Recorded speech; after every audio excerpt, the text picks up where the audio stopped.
कि माता पिता का रिश्ता भी एक दूरी तक जाकर रुक जाता है, उनका जब रोल पूरा हो जाता है। गुरु का रोल तो एक जन्म से नहीं, अगले जन्म तक जाता है, इस लोक से परलोक तक जाता है।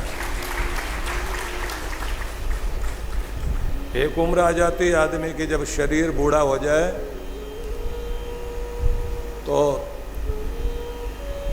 खुद के शरीर का भार संभालना मुश्किल हो जाता है। दूसरों को चलना सिखाता हुआ खुद चलने में मजबूर हो जाता है, और आखिर की स्थिति आंखों में दुनिया ओझल होने लग जाती है, और जिनको देखना चाहता है, जिनके साथ बैठना चाहता है, जिनसे बात करना चाहता है, वो भी दूर भागने लगते हैं। कोई पास नहीं आता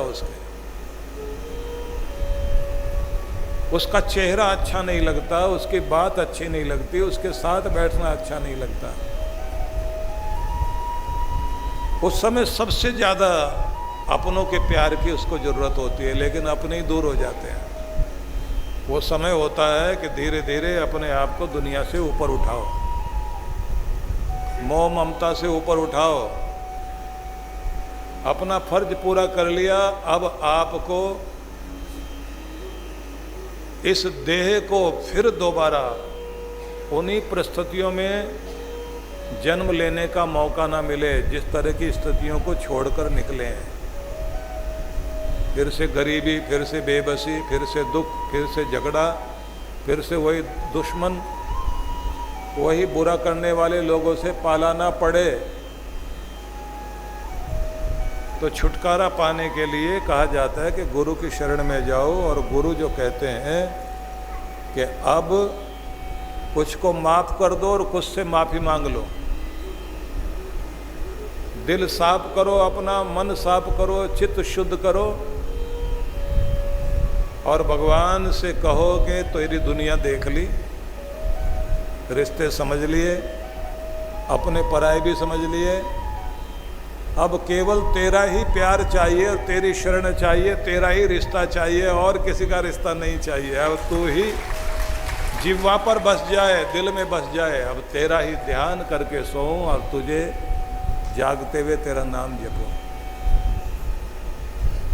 बच्चों के लिए दुआ देना शुरू कर दो, आशीर्वाद दो, फले फूले, खुश रहें, आपकी वंश बेल फले फूले, सब आनंदित रहें। लेकिन उनके पीछे भागना छोड़ दीजिए। कई लोगों को देखा है जो कह रहे होते हैं बेटी दूर बसी हुई है लेकिन फिर भी दूर नहीं है, ये जो पास रहता है ये हर समय दूर ही दूर रहता है। माँ को लगता रहता है कि बेटा तो बहुत अच्छा था, लेकिन वो जब से आई है ना इसकी पत्नी, इसने ही कुछ जादू मंत्र कर दिया। हमारे घर में तो कलयुग आ गया, बेटा सुनता ही नहीं बात, क्योंकि वो चाहती है कि उसके इर्द गिर्द बेटा घूमता रहे, गोल गोल घूमता रहे, जैसे पहले माँ माँ कहते हुए घूमता था ना। लेकिन ये याद रख लीजिए कि अपने इर्द गिर्द मत घुमाइए किसी को भी, और न किसी के इर्द गिर्द घूमिए। परिक्रमा करनी है तो परमात्मा की, मंदिर की, भगवान की, धर्म की, अच्छाई की करिए। आप अपनी पारी खेल चुके हो तो अब आप उनको मौका दो, वो अपनी ज़िंदगी जिए। और सबसे ज़्यादा कोशिश होनी चाहिए बेटे बहू में जितना प्यार हो सके प्यार मिलाने की चेष्टा करो, उनकी ज़िंदगी में दखलंदाजी ना करो।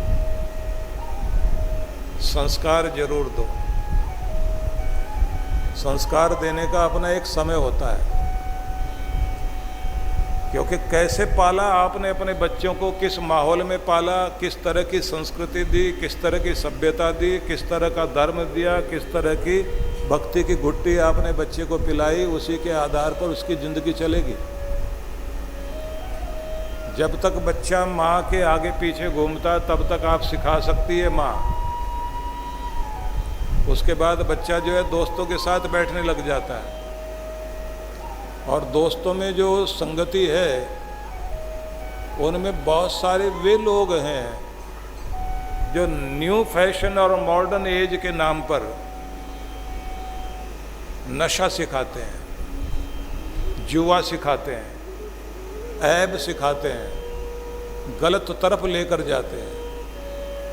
थोड़े दिन की वो समय, वो शरारत, वो थोड़े समय का मजा जिंदगी भर की सजा बनता है।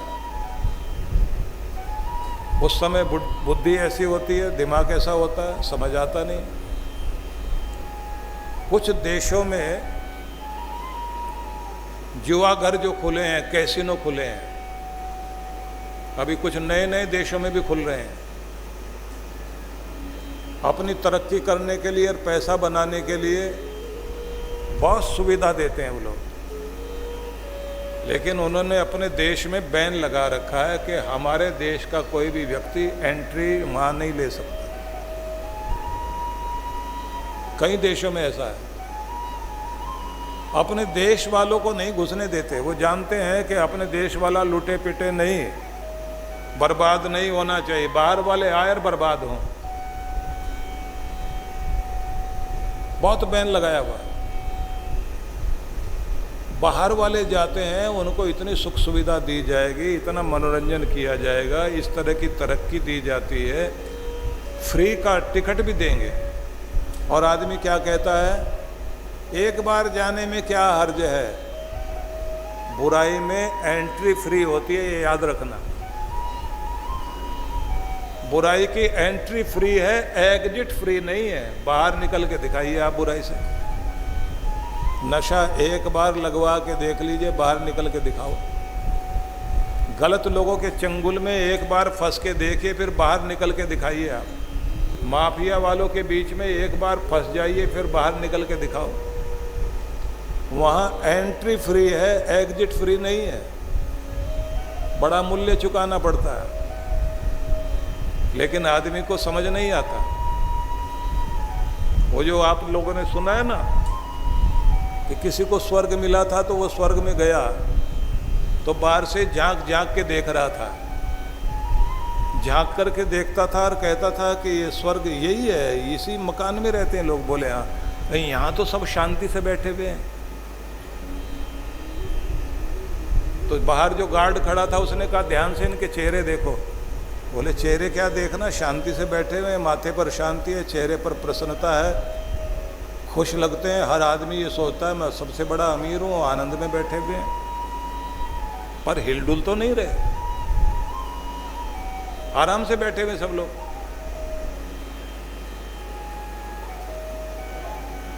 तो यही स्वर्ग है क्या? बोले हाँ यही स्वर्ग है। फिर उसको थोड़ी देर में आवाज़ सुनाई देने लगी, कहीं ढोल बज रहे थे, नाच गाना हो रहा है, बाजे बज रहे हैं। तो इसने गार्ड से पूछा वो जो बाजे बाजे बज रहे हैं वो क्या? बोले नरक। बोले एक बार वहाँ जरा झांक के देख लें, स्वर्ग में तो चले ही जाएंगे बाद में। गार्ड ने कहा वहाँ एंट्री तो फ्री है, एग्जिट फ्री नहीं है, चले गए तो वापस नहीं लौटोगे। बोले इतनी शांति से बैठने से तो अच्छा वहाँ जहाँ नाच गाना चल रहा वहाँ चलते हैं, थोड़ा डांस वांस होगा। गया वो, बाजा बज रहा है, खूब नाच कूद रहे हैं लोग, रंगीन रोशनियाँ छोड़ी जा रही हैं, इतनी तरह का डांस, इस तरह के साज। तो उसने कहा कि इतना कुछ बाहर मजा है तो भीतर? बोले भीतर का हमें नहीं पता, बाहर जो चल रहा है वो तुम भी देख रहे हो। बोले भीतर तो इससे भी ज़्यादा आनंद होता होगा। बोले भीतर नरक है, नरक को नरक की तरह से समझना, एंट्री मत करना। तो उसने कहा कि एक बार हो जाए, थोड़ा सा खुशबू बहुत अच्छी आ रही है, इतनी तरह के सेंट के खुशबू, इतने तरह के रंग, इतनी तरह के साज, और बाहर बहुत सुंदर सुंदर चेहरे डांस करते हुए दिखाई दे रहे हैं।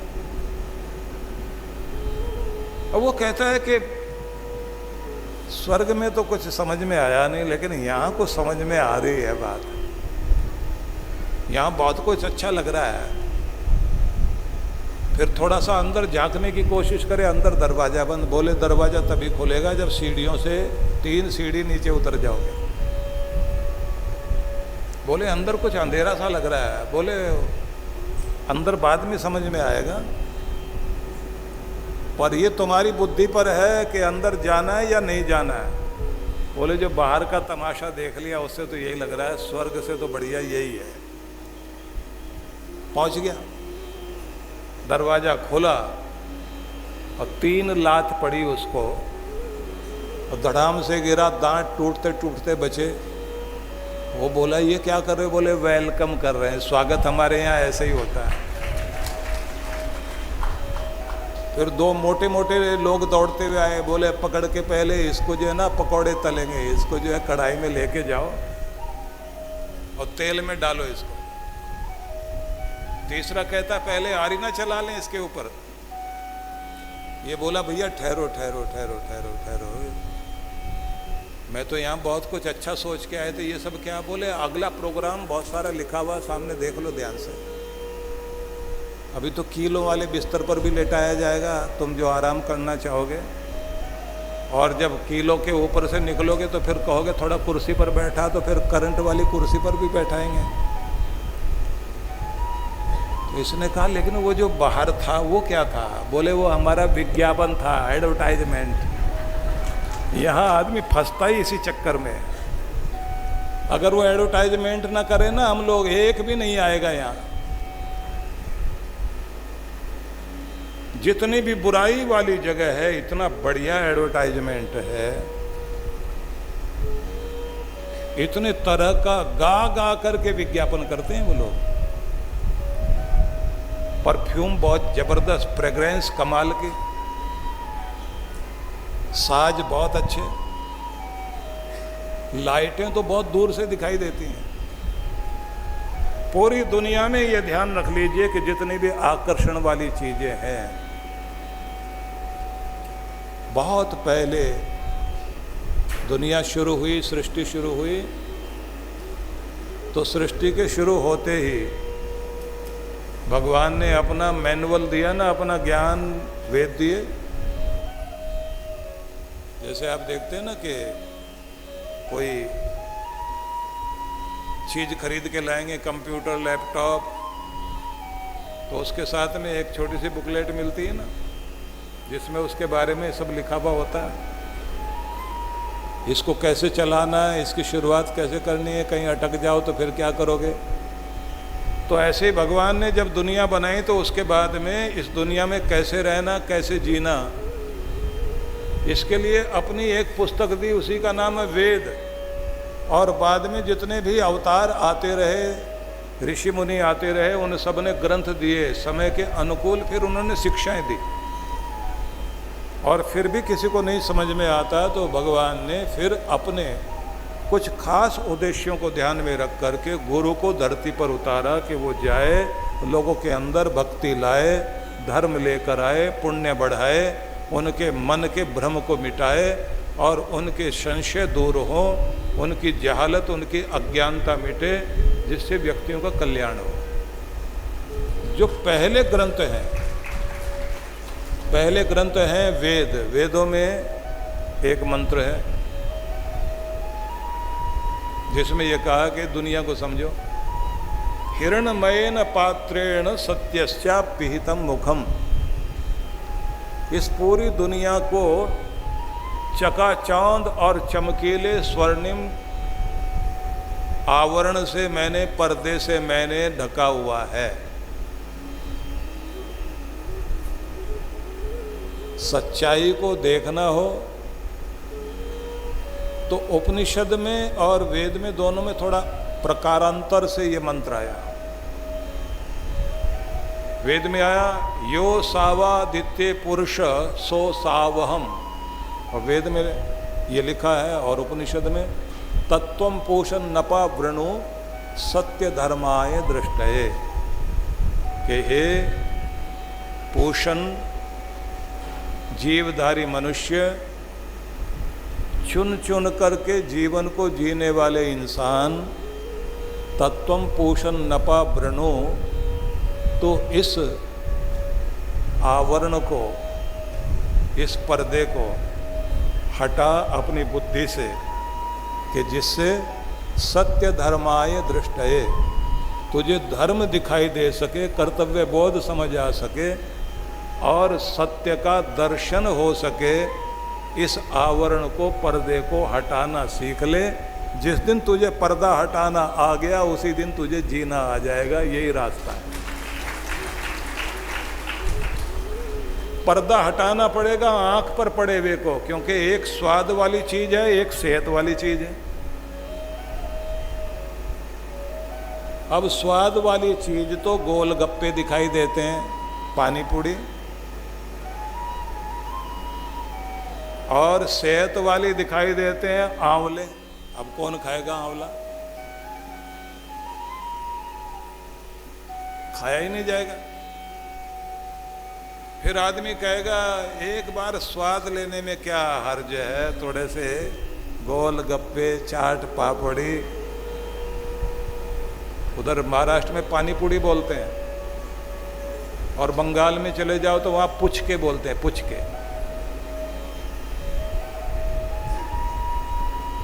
अलग अलग नाम है ना। तो स्वाद वाली चीज पर आदमी का ध्यान बहुत जल्दी जाता है। कोई कितना भी कहता रहे कि सवेरे नाश्ते में ये पराठे और ये जो तुम समोसा वगैरह रख के बैठ जाते हो ना, और बहुत बड़ी बड़ी वो जो पूरियाँ, और उसमें भी कचौरी, उसके अंदर भी जो मसाला भरा हुआ होता है ना, कुछ तो मंगोड़ी, पता नहीं क्या क्या नाम रखे हुए हैं, बेड़नी, कि थोड़ा सा अचार हो जाए गाजर का, थोड़े और अचार तरह तरह के होते हैं ना। अभी हम हिमाचल में थे, एक आदमी आवाज देता जा रहा था कि 100 तरह के अचार हमारे पास हैं, 100 तरह के अचार। उसने सेव तक के अचार डाल रखे थे। अब ये सारी चीजें वे हैं जो आपके स्वाद को तो बढ़ाएंगे पर सेहत को खराब करेंगे।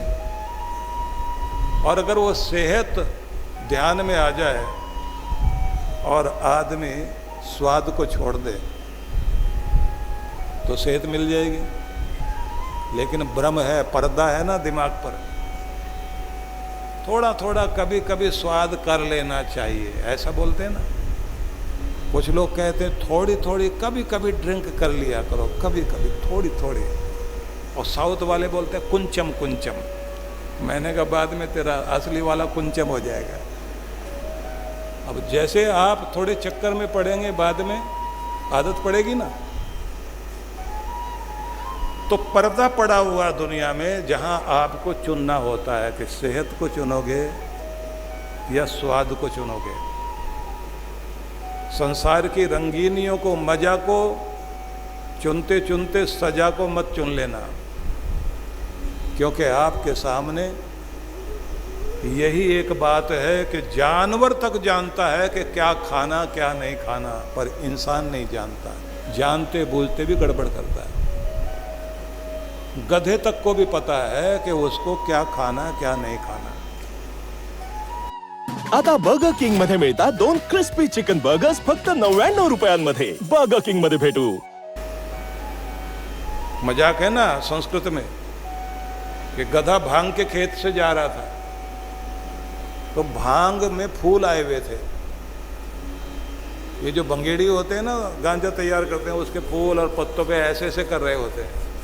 वो जो हाथ में लग जाता है उसे निकाल के कोई चिलम भर के पीता, कोई क्या करके लगे रहते हैं।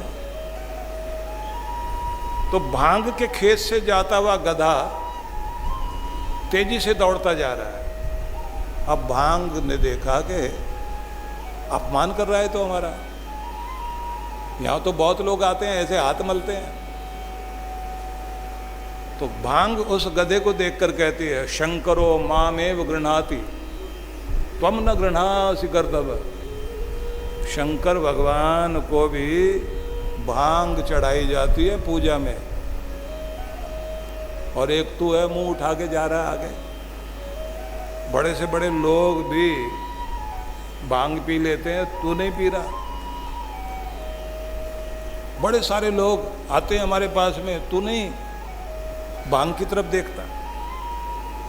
जब भगवान तक को लोग चढ़ा देते हैं तो तू सोच हमारा कितना महत्व है। तो गधे ने जो कुछ कहा उसका सार बता देता हूं। गधे ने कहा कि आपको खाने के बाद, आपका सेवन करने के बाद लोग गधे बन जाते हैं, हम तो पहले ही हैं। और अगर हमने खा पी लिया तो फिर हम क्या बनेंगे, तो वो तुम सोच सकते हो। तो इतने गधे हम नहीं हैं कि हम और बड़े गधे बन जाएं। क्या इतने बड़े गधे हम नहीं हैं कि और बड़े गधे बन जाएं। इसलिए भांग देवी यहीं प्रसन्न रहो। हमें पता है क्या खाना है और क्या नहीं खाना, ये बात ध्यान रख लीजिए। तो भगवान ने कहा तत्वम पोषण नपा वृणु सत्य धर्माय दृष्टये।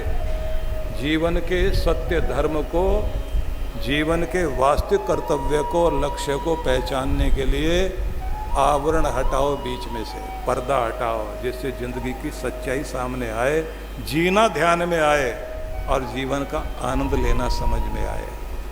इसलिए ये याद रखिए कि भगवान ने पहले ही सब चीज़ें, फिर लोग कहेंगे कि ये भगवान ने दी क्यों। ये सब औषधियाँ हैं, विष का भी प्रयोग किया जाता है उनका शोधन करके, वो डॉक्टर लोग करते हैं। आप लोगों को जो तरीके बताए गए हैं कि आप अपनी बुद्धि का प्रयोग करके, कहते हैं ना दृष्टिपूतम नयस्तपादम वस्त्रपूतम जलम पिबेत, चल रहे हो तो ध्यान से देख देख के चलो। पानी पीना है तो उसको छान कर शुद्ध करके पीजिए, क्योंकि शरीर के अंदर 72% पानी ही है। पानी बिगड़ गया तो जिंदगी बिगड़ जाएगी, खाना बिगड़ गया तो सेहत बिगड़ जाएगी। संगति का रंग आदमी को लगता ही है, जैसा संग वैसा रंग, जैसा अन्न वैसा मन, और जैसी दिशा वैसी ही दशा।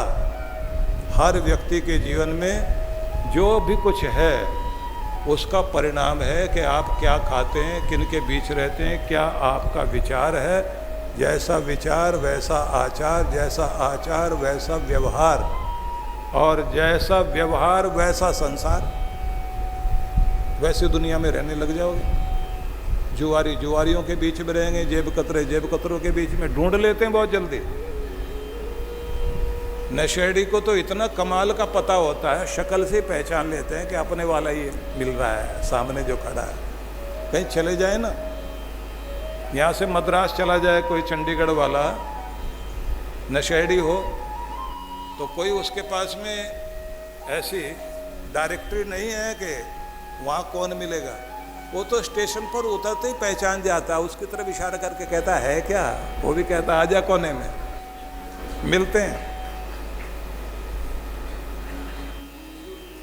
एक बड़ी अच्छी बात यूरोपियन लोग कहते हैं कि कौवे कौवों के साथ बैठेंगे, कबूतर कबूतरों के साथ, तोते तोतों के साथ बैठेंगे और हंस हंसों के साथ बैठेंगे। तुम देखो कि तुम कौवे हो या हंस हो, किन के साथ बैठना चाहिए। जिनके साथ बैठना चाहिए बस उसको सोचिए। अगर हंस बनना चाहते हो तो हंसों के साथ बैठना शुरू कर दीजिए, जिंदगी कीमती हो जाएगी। जिनकी संगति से आप नीचे जाएंगे और पीछे जाएंगे, उनकी संगति नहीं चाहिए आपको। वो भले ही देखने में बहुत अमीर, बहुत सफल दिखाई देते हैं, वो सफल लोग नहीं हैं। वो सादगी वाले लोग अच्छे, जिनमें कोई ऐब नहीं है, जो अपराध की दुनिया से नहीं जुड़े हुए हैं, गलत दिशा में नहीं जाते। क्योंकि थोड़ी देर के लिए बुरी संगति हंसा सकती है पर जिंदगी भर के लिए रुलाएगी। लेकिन जो संगति शुरुआत में थोड़ी देर के लिए, जिनकी संगति थोड़ी देर आपको हंसा दे और जिंदगी भर रुलाए, उनकी संगति नहीं चाहिए। जिनकी संगति देखने से आपको शुरुआत में लगता हो कि थोड़े बोर टाइप के लोग हैं, लेकिन जिंदगी भर को आपके जीवन को सजा दें, सुंदर बना दें, ऐसे लोग चाहिए आपको। थोरो एक अमेरिका का बहुत बड़ा चिंतक हुआ है, अमेरिकन लोग उनको बहुत पसंद करते हैं, इमर्सन को और थोरो को। चिंतक थे, दार्शनिक थे, कवि थे। उन्होंने विज्ञान की तरक्की को देख करके कहा था कि साइंस बहुत तरक्की कर रही है, जिंदगी को आसान बनाने के लिए, जिंदगी को कीमती बनाने की भी कोशिश कर रही है साइंस। लेकिन कहता है कि साइंस और तरक्की करे और तरक्की करे और तरक्की करे, और फिर वो जिस एक लकड़ी के सिरे पर बैठकर आगे चलेगी, चलते चलते विज्ञान साइंस जब आखिरी किनारे पर पहुंचेगा, चरम पर पहुंच जाएगा, शिखर पर जब पीक पर पहुंचेगा, उस लकड़ी के आखिरी सिरे पर पहुंचेगा, तब उसे दिखाई देगा कि भारत का बूढ़ा ऋषि वहाँ पहले ही बैठा हुआ है कि जिंदगी जीने का तरीका हमको मालूम है। इसलिए विज्ञान को अगर आगे बढ़ना है तो भारत के ऋषियों का साथ लेकर आगे बढ़ो, तो जिंदगी में मंगल आएगा। मंगल पर जीवन ढूंढने वाले लोग आज की दुनिया में मंगल तक पहुंचने की कोशिश कर रहे हैं, लेकिन हमारी कोशिश क्या होनी चाहिए? मंगल में जीवन बिता सकें, जीवन में मंगल आ सके, खुशियां आ सकें और चांद सितारों तक भी पहुंचे। इसलिए आपको ये कहना चाहता हूं कि आपके ऋषि मुनि, उनके साथ जुड़ जाने से आप बैलगाड़ी युग में नहीं पहुंच जाओगे। लोग कहते हैं ना कि ये जेट एज है, इसमें आप वो बातें मत करो कि आप बैलगाड़ी युग में पहुंच जाओ। वो बैलगाड़ी वाले युग में आपको नहीं ले जाना चाहते हैं, लेकिन बैलगाड़ी युग में जिन्होंने तपस्या करते हुए जो जीवन के सिद्धांत और मूल्य खोजे हैं, वो मूल्य आज भी कीमती हैं। तब के लिए भी थे वो, अब के लिए भी हैं, आगे के लिए भी हैं। और ध्यान रख लेना, वो अब के लिए भी हैं और सब के लिए भी हैं, इसलिए उनको अपनाने की ज़रूरत है। पूरी दुनिया भर के लोग शांति के लिए भारत की तरफ देखते हैं, लेकिन आपसे कुछ निवेदन करूंगा अभी, जिस पर आप लोगों को ध्यान देना है। पहली बात, आपके लिए, सबके लिए, इस जीवन को कीमती बनाने के लिए पहले तो कुछ वो बातें सुन लीजिए जो ये भोले भाले लोग हमारे जितने भी हैं, इन लोगों के साथ में एक समस्या है। जो ज़्यादा भक्त लोग हैं, जिनका हृदय बहुत कोमल है, तो उन सब लोगों को पहली बात ये ध्यान में रख लेनी चाहिए, ये कलयुग है।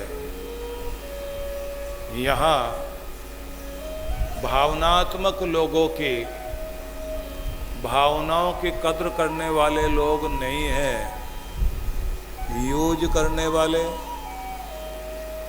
आपसे मतलब पूरा करने वाले लोग चारों तरफ हैं। तो आप बहुत भावनात्मक होकर, इमोशनल होकर जिंदगी मत जीना, कोशिश कीजिए जिंदगी को समझदारी से जीने की। थोड़ा दिमाग लगा करके देखना और सुनना और समझना शुरू करिए, क्योंकि सॉफ्ट टारगेट लोग ढूंढते हैं। भोला भाला, सीधा सच्चा, भावनाओं में बहकने वाला कोई आदमी मिल जाए, ऐसे लोगों को लोग सॉफ्ट टारगेट बनाते हैं। और ऐसे लोग जो बेचारे भोले वाले होते हैं, वो बहुत दुख भोगते हैं, ठगे जाते हैं, चोट खाते हैं। इसलिए भावनात्मक नहीं, आपको बहुत इमोशनल नहीं, थोड़ा सा समझदार बनने की आवश्यकता है, क्योंकि कलयुग में जी रहे हो आप, सतयुग में नहीं जी रहे हो। इसलिए आपको भावनाओं से नहीं, समझदारी से जीना सीखना है, क्योंकि इस युग में आपकी भावनाओं की कोई कद्र करने वाला नहीं है। ये बात पहले ध्यान में रख लेना। तो ये सावधानी जो बताने लगा हूँ, उसे आप हर कोई व्यक्ति जरूर ध्यान से सुन ले और समझ ले। हर किसी को अपना दुख, अपनी खुशी, अपने सुख साधन, अपनी कमाई, अपनी प्रॉपर्टी, अपने घर के रहस्य, अपने घर के भेद, अपने भीतर, अपने दिल में छिपी हुई बातें हर किसी से शेयर मत कर लेना, क्योंकि आपके साथ में अपनेपन का दिखावा करने वाले बहुत लोग हैं और बाद में आपके भोलेपन का फ़ायदा उठाकर चोट देने वाले भी बहुत लोग खड़े हुए हैं। इसलिए ये जितने भोले भाले लोग बैठे हुए हैं, इमोशनल लोग, इन सबको अक्लमंद होने की ज़रूरत है। इसलिए थोड़ा थोड़ा समझाना बहुत ज़रूरी है इस समय। अगर अभी नहीं समझाऊंगा तो धोखा खा जाओगे। और कुछ वे भी हैं जो कहेंगे हम तो गुरुजी को बहुत मानते हैं, आपसे ज़्यादा ज़ोर ज़ोर से हरिओम बोलेंगे, आपसे उधार ले लेंगे, रो रो कर उधार लेंगे, गिड़गिड़ा के उधार लेंगे, और उसके बाद आप चाहे सिर पटक लो अगर वो वापस कर भी दें। इसलिए आपस में उधार लेना देना बंद। अगर अपना भला चाहते हो, दया धर्म। बहुत पहले हमारे एक रिश्तेदार दूर के थे, लेकिन हमको तो सब दूर का समझते ही नहीं, नज़दीक का ही समझते हैं ना। आ गए, कुछ पैसे चाहिए, 20 लाख उधार चाहिए। और समस्या जैनवन थी उनकी। मैंने 2 लाख रुपए उठाए, मैंने कहा भैया ये है और ये लेके जाओ, और ये उधार नहीं है, ये भेंट है हमारी तरफ से, और ये प्यार से लेके जाओ, अपना काम करो, इसी से बरकत पड़ जाएगी, कृपा हो जाएगी। नहीं नहीं, मैंने तो लौटाने, मैंने कहा हमने लेने ही नहीं आपसे, क्योंकि हमको पता ही था इसने लौटाने नहीं, रिश्ता तो वैसे भी खराब होना ही है, बाद में मैं भी पछताऊं और ये चेहरा ना दिखाए।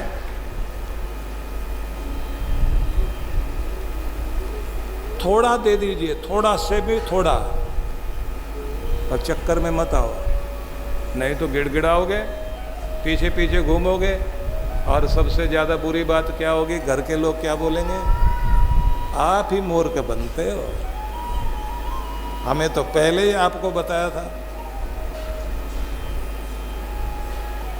अगली बात भी सुन लो ध्यान से। यह भ्रम अपने मन में मत पालना कि मुश्किल टाइम में लोग काम आएंगे। यह भ्रम मत पाल लेना कि मुश्किल टाइम में लोग काम आएंगे। मुश्किल में और दुख में एक भी नहीं काम आएगा, या तो आपका गुरु काम आएगा या आपका भगवान काम आएगा, ये याद रख लेना। एक भी काम नहीं आने वाला इनमें से।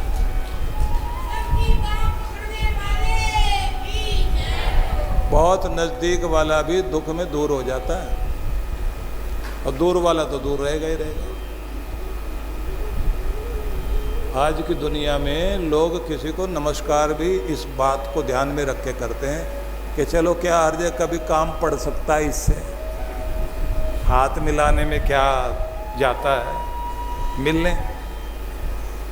नहीं तो किसी को आपकी नमस्ते से भी कोई लेना देना नहीं।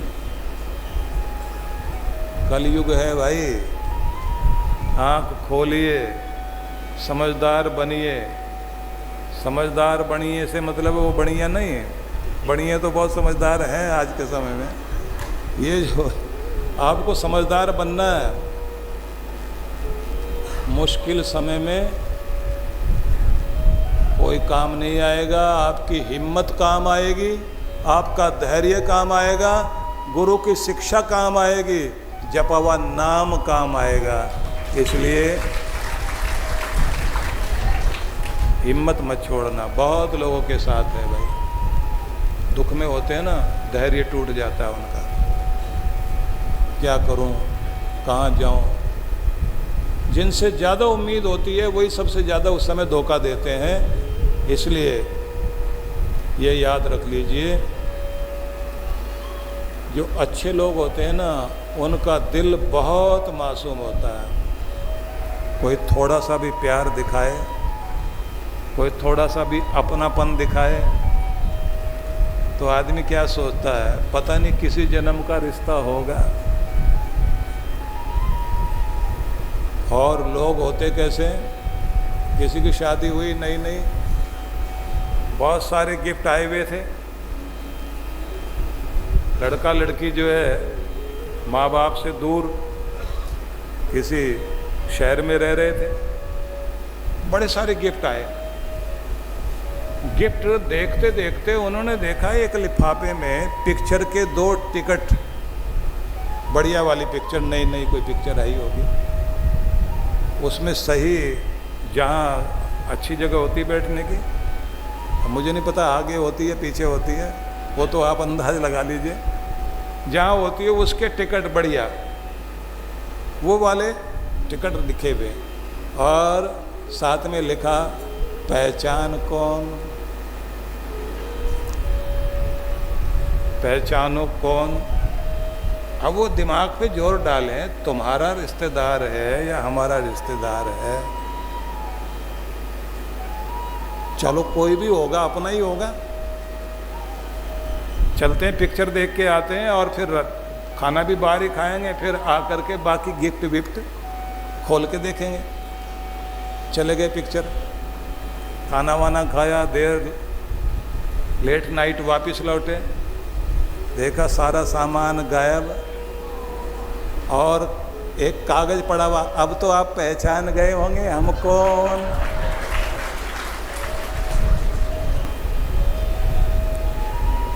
इतनी चोट खाने के बाद में आप पहचानो,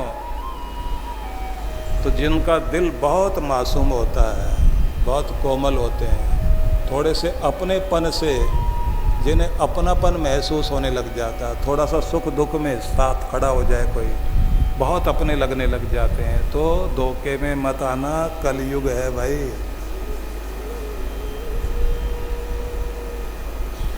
मुझे समझाना तो पड़ेगा, अगर मैं नहीं बताऊंगा तो ये जितने भी बैठे हुए ना भोले वाले लोग, इनको कोई भी चमत्कार दिखाने लग जाए उसके चक्कर में पड़ जाएंगे। और कमाल की बात है, चमत्कार दिखाने वाले भी किसी गरीब के साथ उसका भला नहीं करेंगे।